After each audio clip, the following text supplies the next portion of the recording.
स्वागत है आपका YouTube चैनल केमिस्ट्री सखा पे। मैं हूं chemistry expert Manoj Sharma.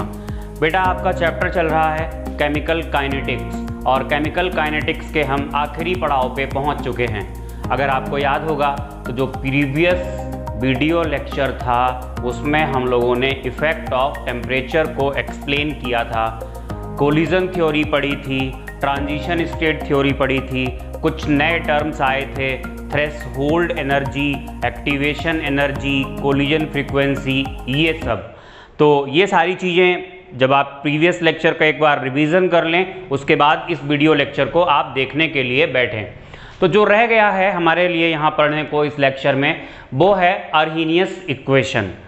अर्हीनियस equation में टेम्परेचर और रेट कांस्टेंट को रिलेट कराया गया है। देखिए, तो आप कॉपी पेन बस निकालिए, सीधे कॉपी निकालिए, पेन निकालिए और नोट्स बनाना स्टार्ट कर दीजिए। अच्छे से सुनिए, केयरफुली बातों को नोट करिए, गलती ना हो कोई, और मस्त रहिए, पढ़ाई करते रहिए। तो निकालिए कॉपी। हमारा आज का टॉपिक है अर्हीनियस equation.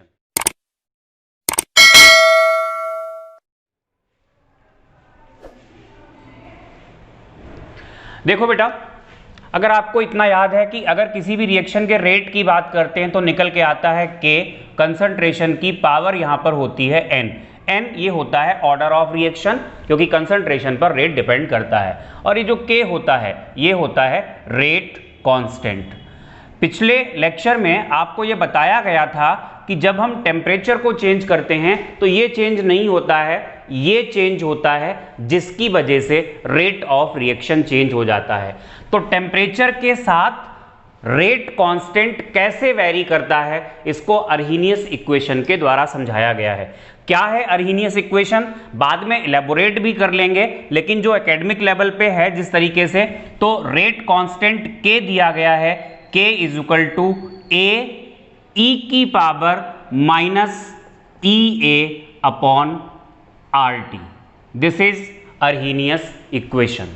K is equal to A e की power minus EA upon RT। देखो EA यहां पर बता दें आपको, फिर पता तो है ही, ये एक्टिवेशन एनर्जी है, लिख देते हैं, it is activation energy, reaction की एक्टिवेशन एनर्जी है। R गैस कांस्टेंट है, T टेम्परेचर है केल्विन में, E एक्सपोनेंशियल फैक्टर है और A को हम कहते हैं pre exponential factor. Pre exponential factor. और इसके अलावा A एंड EA दोनों को आर कॉल्ड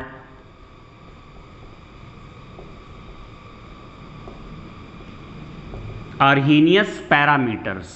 इनको हम अर्हीनियस पैरामीटर्स भी कहते हैं। तो ये चीजें हो गई। K क्या है, रेट कांस्टेंट है। तो ये तो बेटा एक्सपोनेंशियल फॉर्म में आ गई इक्वेशन। इसको हम यूजेबल फॉर्म मतलब लॉग फॉर्म में कन्वर्ट कर लेते हैं। तो क्या करते हैं,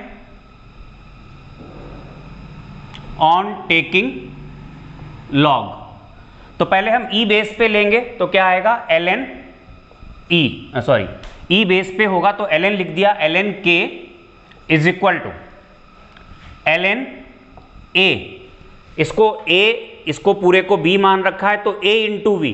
जब log A इंटू V करते हो तो log A plus log V आता है, तो क्या निकल के आएगा, ln E की power minus EA upon RT।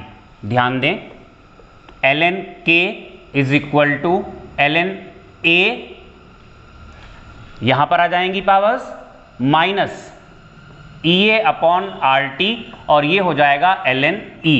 अच्छा, ये बात आपको पता होनी चाहिए, अगर किसी का log ले रहे हो, x का log और बेस भी x है तो ये वैल्यू 1 होती है। तो इसके बेसिस पे ये बेस तो E है ही, यहां पर मेंशन नहीं किया है। अगर आप ln लिखते हो और बेस मेंशन नहीं करते हो तो बेस E ही माना जाता है। तो ऐसे केस में क्या आ जाएगा, ln K is equal to ln A minus EA upon RT। ये इक्वेशन बन जाएगी, क्योंकि जो ln E है वो उसकी वैल्यू कितनी होगी, 1। उसका रीजन आपको बताया, बिकॉज ऑफ दिस। जिसका लॉग ले रहे हो और बेस भी वही है तो ये वैल्यू कितनी होती है, 1। तो इक्वेशन ये बन गई। एक तो इसको थोड़ा हम ध्यान में रखेंगे क्योंकि हो सकता है कॉम्पिटिटिव एग्जाम्स में यहाँ से ग्राफ पे क्वेश्चन बन जाए। अच्छा, अब हम क्या कर रहे हैं, अब हम ई बेस को 10 बेस में कन्वर्ट कर रहे हैं, तो 2.303, अब ये लॉग बेस यहाँ पर 10 हो गया, वैसे लिखना चाहिए, नहीं लिख रहे हैं, अंडरस्टूड है, k इज इक्वल टू 2.303, ये लॉग a हो जाएगा माइनस EA अपॉन RT रहेगा। अब क्या करते हैं, हम 2.303 को यहाँ पर कॉमन लेते हैं और फिर कैंसिल करेंगे। जब यहाँ कॉमन लेंगे तो ये ऐसे करके आएगा और यहाँ नीचे आ जाएगा। चलो एक बार कॉमन ले ही लेते हैं, एक स्टेप बढ़ जाएगा, आपको अच्छे से समझ में आ जाएगा। 2.303 log k is equal to, ये हमने कॉमन लिया तो यहाँ बचा log a minus EA upon 2.303 RT, ये हो गया, ये कैंसिल किया तो जो अर्हीनियस इक्वेशन बनती है वो बनती है log k is equal to log a minus EA upon 2.303 RT। This is log form of Arrhenius equation, और ये ही वो इक्वेशन है जो आपको न्यूमेरिकल्स में यूज करनी पड़ेगी। यहां से एक ग्राफ बनता है, उस ग्राफ के बारे में जरा सा जान लेते हैं। स्ट्रेट लाइन ग्राफ कैसे बनेगा, दोनों इक्वेशंस को ले लेते हैं, इसको भी और इसको भी। देखो हमने क्या किया, ln k is equal to minus EA upon R into 1 upon T, इस वाले पार्ट को लिखा है, देखो ध्यान से, सही है। प्लस क्या आ गया, ln A। तो अगर इसको हम y is equal to mx plus c consider करें तो जो ग्राफिकल रिप्रेजेंटेशन आएगा वो क्या आएगा, इस एक्सिस पर अगर ln k है तो इस एक्सिस पर 1 अपॉन t फॉर यहाँ टेम्परेचर है, नेगेटिव स्लोप है, और जो स्लोप है वो किसके बराबर है, माइनस EA अपॉन R के बराबर है, और इंटरसेप्ट यहाँ पर ln A के बराबर है। ये बन सकता है। अगर हम इस इक्वेशन को ना लेकर के इस इक्वेशन को लें तब देखो पैरामीटर्स थोड़े से चेंज हो जाएंगे, लेकिन क्वेश्चन बनने की जो ज़्यादा प्रोबेबिलिटी है वो यहाँ से है। बता दोनों जगह से आपको हमने दिया। एकेडमिक में यहां से बात नहीं की जाती है, कॉम्पिटिटिव एग्जाम में बन सकता है, लेकिन एकेडमिक्स में जो क्वेश्चन बनेगा वो जो 10 बेस वाली इक्वेशन थी वहां से बनेगा। देखो ध्यान से, 10 बेस वाली इक्वेशन थी क्या, log k is equal to minus EA upon 2.303 R into 1 upon T plus log A होगा। अब आप कंपेयर करें, y is equal to mx plus c, तो जो ग्राफ आएगा उसमें इस एक्सिस पर log k लेना पड़ेगा, यहाँ 1 अपॉन टी ही रहेगा, स्लोप अभी भी नेगेटिव है, इस बारी slope minus EA upon 2.303 R के बराबर है, और इंटरसेप्ट log A के बराबर है। देख लीजिए बेटा, जो A होता है इसे हमने बताया था आपको क्या बोलते हैं, प्री एक्सपोनेंशियल फैक्टर, या इसका एक और नाम होता है, शायद वहां पर हमने नहीं लिखा है, आप वहीं पर लिख लीजिएगा, इसको हम फ्रीक्वेंसी फैक्टर भी बोलते हैं, ठीक है। और एक्टिवेशन एनर्जी और ए को मिला के दोनों को ही हम लोग क्या बोलते हैं, अर्हीनियस पैरामीटर्स भी बोलते हैं। तो this is Arrhenius equation in log form, और एक्सपोनेंशियल फॉर्म में क्या थी वो आपको बता दिया था। तो ये इक्वेशन है। अच्छा, अब यहां से क्वेश्चंस कैसे बनते हैं आपको बता दें, क्वेश्चंस कैसे बनते हैं। पहला क्वेश्चन जो हम ले रहे हैं वो बस इसी इक्वेशन से ले रहे हैं। क्वेश्चन लिखिए फटाफट। क्वेश्चन है, what is the maximum value of rate constant and what is its maximum value. Sorry, तो भाई एक ही बात हो गई यार, ये क्या हुआ, हाँ, what is the maximum value of rate constant and at which condition, मतलब रेट कांस्टेंट की वैल्यू मैक्सिमम क्या होगी और कब होगी, किस कंडीशन पे होगी। तो ध्यान दे, फ्रॉम इसका सोल्यूशन क्या आएगा, log k is equal to log a minus EA upon 2.303 RT। देखो बेटा, इस टर्म में से जब कुछ माइनस करते हैं तो फिर क्या होता है, log k निकल के आता है। अगर इस टर्म को आप कम कर दें, कम करते चले जाएं, तो फिर क्या होगा, ये टर्म बढ़ता चला जाएगा। और ये टर्म कैसे कम होगा, टेम्परेचर बढ़ाने से। तो आप क्या कहेंगे, ऑन इंक्रीजिंग T क्या होगा, EA अपॉन 2.303 RT, ये क्या होता है, decreases, hence K increases, K बढ़ता है। तब देखो when T is equal to, जो कि पॉसिबल नहीं है, इन्फिनिटी मान लिया, तो इस केस में ये जो टर्म है EA अपॉन 2.303 RT, ये कितना हो जाएगा, 0। तो इस केस में log K बराबर होगा log A के, और एंटी लॉग लोगे तो K किसके बराबर होगा, A के। This is maximum value of K। तो अगर आपसे कोई पूछता है रेट कांस्टेंट की मैक्सिमम वैल्यू कितनी होगी, तो आपको आंसर देना होता है ये फ्रीक्वेंसी फैक्टर A के बराबर हो सकती है। और कब होगी, ये हाइपोथेटिकल कंडीशन, मानी हुई कंडीशन है, इमेजिनरी या आइडियल कंडीशन है, कब होगी, व्हेन टेम्परेचर इज इन्फिनिटी। तो ये पहला क्वेश्चन हो गया। ज़्यादातर क्वेश्चंस जो बनते हैं वो Arrhenius equation at two different temperatures पे बनते हैं। तो अब हम क्या करेंगे, जिससे क्वेश्चन बनते हैं उधर बढ़ेंगे, अपना फायदा तो देखेंगे हम लोग। चलो भाई बढ़ते हैं। तो अब हेडिंग हमारी होगी अर्हीनियस इक्वेशन एट टू अलग अलग टेम्परेचर्स, टू डिफरेंट टेम्परेचर्स। चलो भैया देखते हैं पहला केस। केसेस बहुत बनते हैं आजकल। दूसरा केस, टेम्परेचर यहां पर T1, टेम्परेचर यहां पर T2, टेम्परेचर बदल जाएगा तो रेट कांस्टेंट ने कह रखा है कि हम बदलेंगे, K1 यहां पर K2, और एक्टिवेशन एनर्जी बदलती हो या ना बदलती हो, फिलहाल यहां पर तो कांस्टेंट ही ली गई है, तभी ये इक्वेशन आगे बढ़ाई गई है EA, और इसको फिलहाल टेम्परेचर के साथ यहाँ पर इस इक्वेशन में। वैसे तो हमने बड़ी बड़ी बातें की थी आपसे, अरे भाई हमने खुद थोड़ी ना की थी, जो कहा गया है वही बताया था कि टेम्परेचर बढ़ाओगे रिएक्टेंट की एनर्जी बढ़ेगी, थ्रेशोल्ड, वो आपको ट्रांजिशन स्टेट थ्योरी नहीं पढ़ाई थी, रिएक्टेंट की एनर्जी बढ़ेगी, एक्टिवेशन एनर्जी घटेगी। लेकिन यहाँ पर खैर छोड़ो, जो यहाँ पर बताया गया वो आपको बता रहे हैं, वो ट्रांजिशन स्टेट थ्योरी की बात थी, ये अर्हीनियस थ्योरी की बात है। तो फिलहाल यहाँ पर एक्टिवेशन एनर्जी EA को कांस्टेंट माना गया है। तो आप देखिएगा टेम्परेचर T1 पे हम क्या करते हैं, log K1 is equal to आएगा log A minus EA upon 2.303 RT1, equation number 1। Temperature T2 पे निकालोगे log K2 is equal to आएगा log A, बेटा ये A नहीं बदला हमने, A कांस्टेंट होता है फॉर अ रिएक्शन, ये टेम्परेचर डिपेंडेंट नहीं होता है। Frequency factor is constant for a reaction, और किसी पे डिपेंड नहीं करता है, एक रिएक्शन पे ही डिपेंड करता है।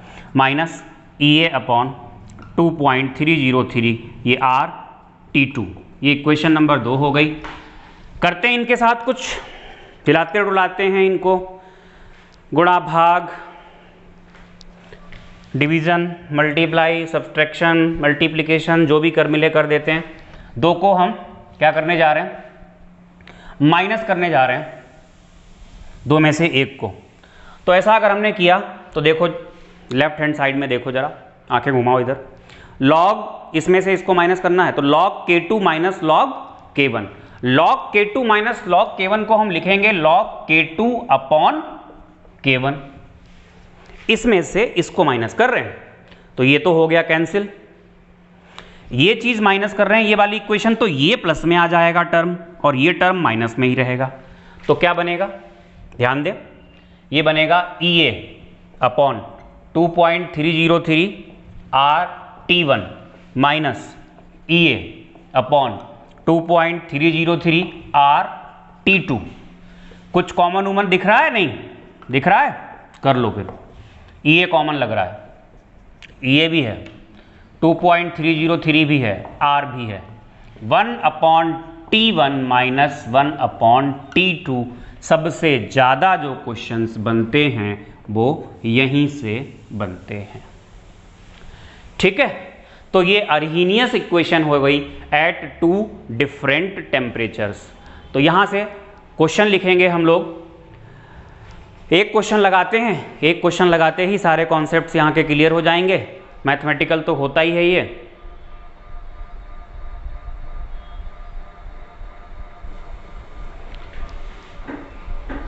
तो भैया क्वेश्चन है, लिखो rate of a reaction is doubled when temperature is changed from 27 degree Celsius to 37 degree Celsius. Rate of a reaction is doubled when temperature is changed from 27 degree Celsius to 37 degree Celsius. Full stop लगा दो और फिर लिखो calculate activation energy of reaction and frequency factor. Calculate activation energy of reaction and frequency factor. तो भैया rate double जो हो गया है, कंसंट्रेशन में तो कोई चेंज किया नहीं गया और रेट फिर भी डबल हो गया। तो रेट क्यों डबल हुआ? टेम्परेचर बढ़ाने से। और टेम्परेचर बढ़ाने से डबल एक्चुअली क्या हुआ होगा? रेट कांस्टेंट, जिसकी वजह से रेट डबल हुआ। तो जब आप सोल्यूशन इसका बनाएंगे, सोल्यूशन नहीं बनाना है, मतलब मिक्सचर नहीं बनाना है, इसका जब सोल्यूशन निकालेंगे, इसको सॉल्व करेंगे, तो आप T1 को कहेंगे 27 डिग्री सेल्सियस, मतलब हम कह सकते हैं 300 केल्विन, क्योंकि केल्विन में ही लेना है टेम्परेचर। T2 हो जाएगा 37 डिग्री सेल्सियस, मतलब 310 केल्विन हो जाएगा। अब आप R1 को छोड़ो, सीधे सीधे K1 लो। K1 अगर K है तो K2 कितना हो गया? 2K हो गया। और आपको बतानी क्या है? Activation energy and A frequency factor. तो दो अलग अलग टेम्परेचर्स पे इक्वेशन को यूज करो। From log K2 upon K1 बराबर क्या होता है? EA upon 2.303 R 1/T1 minus 1/T2 ये होता है। तो log ये 2K ले लो, ये K ले लो, ये कैंसिल हो जाएगा, log 2 हो जाएगा। log 2 की वैल्यू 0.3010 होती है। मुझे याद है, आपको नहीं याद है तो आप log टेबल देख सकते हो। EA तो आपको निकालना ही है, 2.303, R की वैल्यू 8.314 जूल पर मोल पर केल्विन वाली। 1/T1 की जगह 300 रख दो, माइनस 1/T2 की जगह 310 रख दो। इसको अगर सॉल्व कर रहे हो तो ये तो लिख ही दिया हमने पहले से ही। ये क्या हो जाएगा? ये आपको निकालना है 2.303 इंटू 8.314। एलसीएम लोगे तो कितना आएगा? 300 मल्टीप्लाइड बाई 310। ये एलसीएम तो नहीं कह सकते, बट हाँ सॉल्व करने का तरीका कह सकते हैं। एलसीएम तो इससे कम आएगा थोड़ा। यहाँ क्या हो जाएगा? 310 माइनस 300, तो ये कितना बनेगा जा करके? ये बनेगा टोटल मिला के 10/this1। और यहाँ से अब आप क्या करेंगे? EA की वैल्यू को फाइंड कर लेंगे। जो EA यहाँ से निकल के आएगा वो होगा जूल पर मोल में। और अगर आप चाहते हैं इसको किलो जूल में निकालना तो आप 1000 से भाग दे देना। अच्छा, एक तो ये निकल गया। सेकेंड, अब आपको क्या निकालना है? आपको A निकालना है। A कैसे निकालेंगे? A निकालने के लिए आपको लगाना पड़ेगा log K। अच्छा, यहाँ पर आपको K की वैल्यू की जरूरत पड़ेगी, इसलिए आप यहाँ पर A की वैल्यू को फाइंड नहीं कर सकते, क्योंकि हमें K की वैल्यू नहीं पता है। तो यहाँ पर A निकालने वाला जो हमारा ख्वाब था उसे हम छोड़ देते हैं, कि मैंने तो एवं क्वेश्चन बोल दिया था। वो हम तब निकाल सकते थे जब हमें K1 या K2 की वैल्यू दी ही होती। सपोज दैट अगर हमें A निकालना होता, अगर हमें log K1 या K2 दोनों की वैल्यू दी हुई होती, तो हम क्या करते? log K1 lगा लो, चाहे log K2 लगा लो। अगर log K1 लगाया है तो क्या लगाओगे? log A minus EA upon 2.303 R, यहाँ T1 लगेगा अगर K1 है, और अगर K2 है तो क्या लगेगा? यहाँ T2 लगेगा। अच्छा, अब सुनो, K1 की वैल्यू आपको दी हुई होगी, वो आप पुट कर लोगे। ये आपको निकालना है। ये निकालना है। Ea की वैल्यू आप फाइंड कर चुके हो, वो यहाँ पर पुट करोगे, और T1 या T2 जो भी यहाँ पुट होगा उसकी वैल्यू आपको पता है ये सब। तो ये करने के बाद आपको ओवरऑल क्या होगा, log A की वैल्यू मिल जाएगी, और फिर जब आप एंटी लॉग लोगे तो आपको A की वैल्यू मिल जाएगी। तो ये इस तरीके का क्वेश्चन भी यहाँ से बनता है। ये हो गया भैया अरहीनियस इक्वेशन का दूसरा क्वेश्चन। अच्छा, ये अरहीनियस इक्वेशन आई कहाँ से थी, जरा आपको थोड़ा बताते हैं, क्योंकि कॉम्पिटिटिव एग्जाम में क्वेश्चन कुछ और तरीके से भी पूछे गए हैं। कैसे पूछे गए हैं जरा है कुछ नहीं, जरा सा ही है, बस 1-2 लाइनें हैं, उसको आप अलग से नोट कर लेना। कहने वालों ने कहा, जो भी देने वाले थे लोग थ्योरी, उन्होंने कहा जो रेट ऑफ रिएक्शन है, रेट वो किस किस पे डिपेंड करेगा। उन्होंने कहा P पे डिपेंड करेगा, Z पे डिपेंड करेगा, F पे डिपेंड करेगा, और साथ में किस पे डिपेंड करेगा, कंसंट्रेशन की पावर n। भैया कंसंट्रेशन आप जानते ही हैं, इसी चीज को मिला के क्या कहा गया था, K कहा गया था। इस चीज को ही मिला के क्या बोला गया था, इसको K बोल दिया था।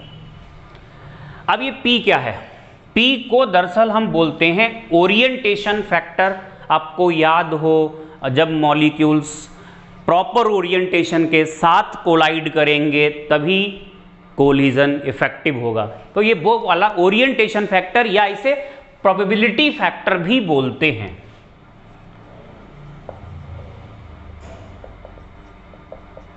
तो ये प्रोबेबिलिटी फैक्टर हो गया। Z है यहां पर कोलिजन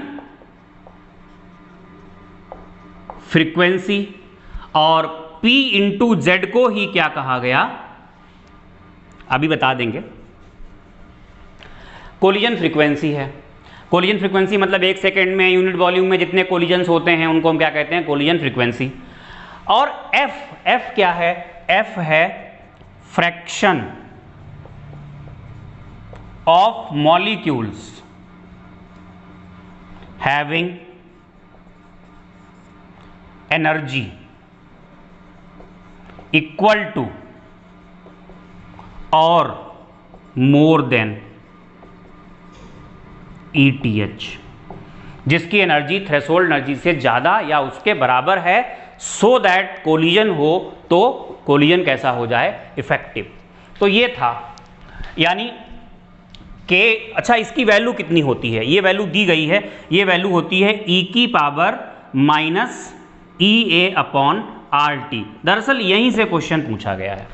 तो कुल मिला के जब हम रखेंगे तो K इक्वल टू क्या बनेगा, P हो जाएगा, और Z इंटू F। ध्यान दें, इसको क्या रख दिया गया, इसको मल्टीप्लाई करके A रख दिया गया, और जो F की वैल्यू है वो कितनी रख दी गई, E की पावर माइनस EA/RT। तो K इक्वल टू क्या बन गया, A E की पावर माइनस EA/RT। बस हम यहाँ से आपको एक ही चीज पे कंसंट्रेट करने के लिए कहेंगे, और वो किस पे, आप ये सब छोड़ दें बकवास, क्योंकि ये सब आपके मतलब की नहीं है, यहाँ से क्वेश्चन नहीं पूछा गया, ये सब छोड़ दें।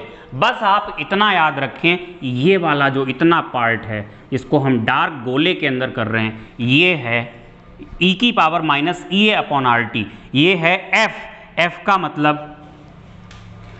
का मतलब ये, यहां से क्वेश्चन पूछा गया, fraction of molecules having energy equal to और मोर देन थ्रेशोल्ड एनर्जी, ये है। तो बस ये आपको याद रखना है कि F की वैल्यू होती है कितनी होती है, E की पावर माइनस EA/RT। कई बार यहां से क्वेश्चन पूछा गया है, तो ये याद रखेंगे। तो ये अरहीनियस इक्वेशन कुल मिला के खत्म हो गई।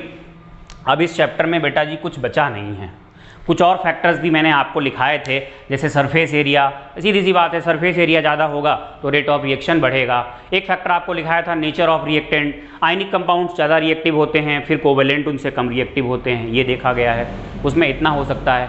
और क्या लिखाया था, surface area, nature of reactant के अलावा एक फैक्टर आपको लिखाया था सनलाइट। अरे भाई फोटोकेमिकल रिएक्शंस हैं, तो अगर इंटेंसिटी ज़्यादा होगी तो फिर इससे क्या होगा, फोटोकेमिकल रिएक्शंस का रेट बढ़ जाएगा। ये सब है। बाकी सब कुछ तो चैप्टर का हम आपको ख़त्म करके बता ही चुके हैं। और बहुत सारी चीज़ें होती हैं केमिकल काइनेटिक्स में जो हायर लेवल पे होती हैं, IIT मतलब JEE एडवांस तक भी वो अब एग्ज़ाम में नहीं पूछी जाती हैं। एक ज़माना था जब पूछी जाती थी, अब एग्ज़ाम आसान हो गया है। जैसे कि पैरेलल रिएक्शन से क्वेश्चन बहुत पूछे गए हैं, पैरेलल रिएक्शन से, लेकिन पैरेलल रिएक्शंस में आपको पढ़ाऊंगा जब आपका क्रैश कोर्स वाला लेक्चर आएगा, उसमें पैरेलल रिएक्शंस के बारे में हम आपको बताएंगे, क्योंकि बहुत बार क्वेश्चन पूछे गए हैं PMT के एग्ज़ाम्स में भी और JEE के एग्ज़ाम्स में भी। इसके अलावा कॉन्जिक्यूटिव रिएक्शंस होती हैं, साइमल्टेनियस रिएक्शंस होती हैं, वो सब तो बहुत दूर की बातें हो गई, अब वहाँ से क्वेश्चंस नहीं आने वाले हैं। अब आपका जो पेपर होता है वो मोस्टली NCERT बेस्ड ही होता है, और NCERT में इससे ऊपर टॉपिक्स नहीं हैं। मोर देन NCERT आपको इस चैप्टर में पढ़ा दिया गया, तो बहुत बढ़िया। अरे वाह, हमारा चैप्टर 8 लेक्चर्स में ही खत्म हो गया और सब कुछ हम लोगों ने पढ़ भी लिया। तो इसको कीजिए, न्यूमेरिकल्स आपको भेजे जाएंगे, न्यूमेरिकल्स प्रैक्टिस कीजिए, लाइव क्लास में उनको डिस्कस कीजिए। All the best. तो आपके 3 चैप्टर्स खत्म हो गए। 3 चैप्टर्स में पहला आपका हमने खत्म किया था लिक्विड सॉल्यूशन, दूसरा इलेक्ट्रोकेमिस्ट्री, केमिकल काइनेटिक्स। 3 बड़े बड़े चैप्टर्स आपके खत्म हो चुके हैं। नेक्स्ट चैप्टर होपफुली या तो सॉलिड स्टेट स्टार्ट करेंगे या सरफेस केमिस्ट्री स्टार्ट करेंगे। बी प्रिपेयर्ड, तैयार रहिए। तैयार रहने का मतलब ये है कि जितने ये 3 चैप्टर्स खत्म हो चुके हैं इनको पूरी तरीके से आप खत्म कर डालिए, नोट्स बना डालिए, पढ़ डालिए, याद कर लीजिए, याद करना है अगर तो कहीं पे, और इसके अलावा न्यूमेरिकल्स वगैरह प्रैक्टिस कर लीजिए। सारी चीज़ें खुद ब खुद ही आपको याद हो जाएंगी। ऑल दी बेस्ट, पढ़ते रहिए और सेफ रहिए।